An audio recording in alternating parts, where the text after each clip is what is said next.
আসসালামু আলাইকুম। আমরা যারা প্রাইভেট সেক্টরে জব করি,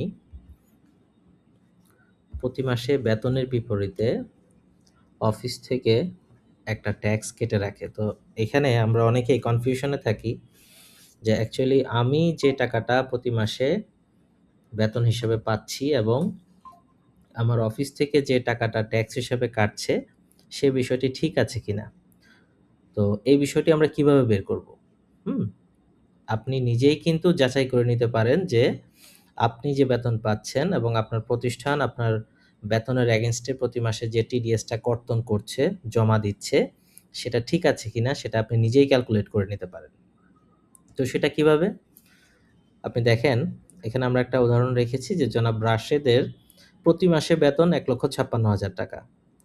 তার বেতনের বিপরীতে মাসিক কর কর্তন কত হবে?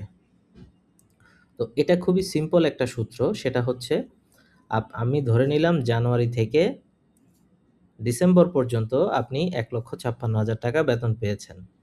তো এর মাঝে একটা বিষয় আছে যে বছরে আপনি মুসলমান হন বা যেকোনো ধর্মের অনুসারী হন, বছরে কিন্তু ২ টো বোনাস থাকে।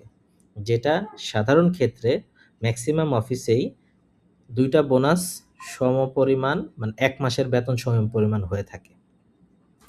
এটা প্রতিষ্ঠান টু প্রতিষ্ঠান ভ্যারি করতে পারে। সেটা আপনি যে প্রতিষ্ঠানে চাকরি করেন, সেই প্রতিষ্ঠানের সেলারি স্ট্রাকচারটা বা বোনাস স্ট্রাকচারটা আপনি হিসাব করে নিবেন।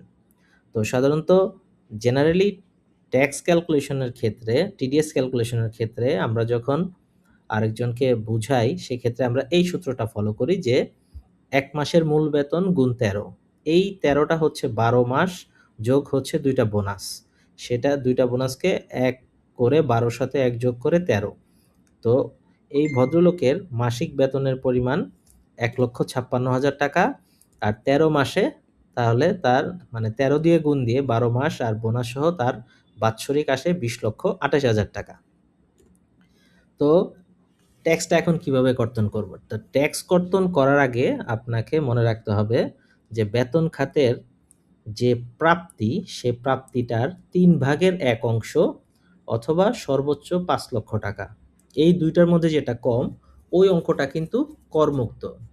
তো বিধায় আপনাকে ট্যাক্স ক্যালকুলেশন করার আগেই ওই অঙ্কটাকে বাদ দিয়ে নিতে হবে এবং অবশিষ্ট টাকার উপরে আপনাকে ট্যাক্সটা ক্যালকুলেশন করে প্রতি মাসে যে কত টাকা কর্তন করা হবে সেটা বের করতে হবে। তো এই করদাতার টোটাল প্রাপ্তি হচ্ছে ২০,২৮,০০০ টাকা। আমি যদি সেই সূত্রটা এপ্লাই করি যে 1/3 অথবা ৫,০০,০০০, তো এই 1/3 টা কিন্তু তার বেশি হয়ে যায়। আমি দেখি 1/3 টা কত আসে? 1/3 টা আসে অলমোস্ট ৬,৭৬,০০০ টাকা। মানে ৫,০০,০০০ টাকার উপরে চলে গেল। তাহলে আমাকে এখানে নিতে হবে সর্বোচ্চ ৫,০০,০০০ টাকা। আর অবশিষ্ট টাকা হচ্ছে ১৫,২৮,০০০ টাকা, যেটার উপরে তার ট্যাক্সটা হবে। তো আমি যে স্ক্রিনটাতে আপনাদেরকে দেখাচ্ছি এটা হচ্ছে ২০২৬-২৭ কর বর্ষের রেট। এখানে একটা বিষয় আপনাকে মাথায় রাখতে হবে, সেলারির টিডিএসটা কর্তন করা হয় আপকামিং কর বর্ষের জন্য। মানে এই এই মাসে যেটা কর্তন করা হবে, আপনি জুন মাসের পরে যে রিটার্নটা জমা দিবেন, সেই রিটার্নে কিন্তু এটা ক্লেম হবে। এটা ওয়ান কাইন্ড অফ অগ্রিম কর, অ্যাডভান্স ট্যাক্স। তো আমি এই ভিডিওটা রেকর্ডিং করছি ২৫-২৬ কর বর্ষকালীন সময়ে।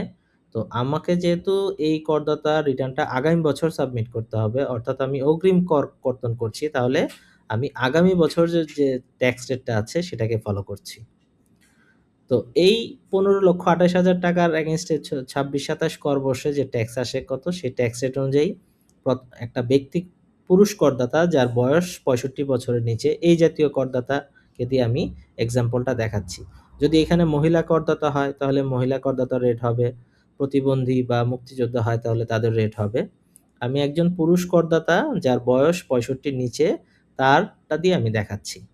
তো প্রথম ধাপে ৩,৭৫,০০০ পর্যন্ত শূন্য, দ্বিতীয় ধাপে ৩,০০,০০০ 10%, চতুর্থ ধাপে ৪,০০,০০০ 15%, আ আ তৃতীয় ধাপে, চতুর্থ ধাপে ৪,৫৩,০০০ এ 20%। অর্থাৎ ম্যাক্সিমাম যে স্ল্যাবটা ২০,০০,০০০ স্ল্যাবটা, সেটা কিন্তু টাচ করে নাই।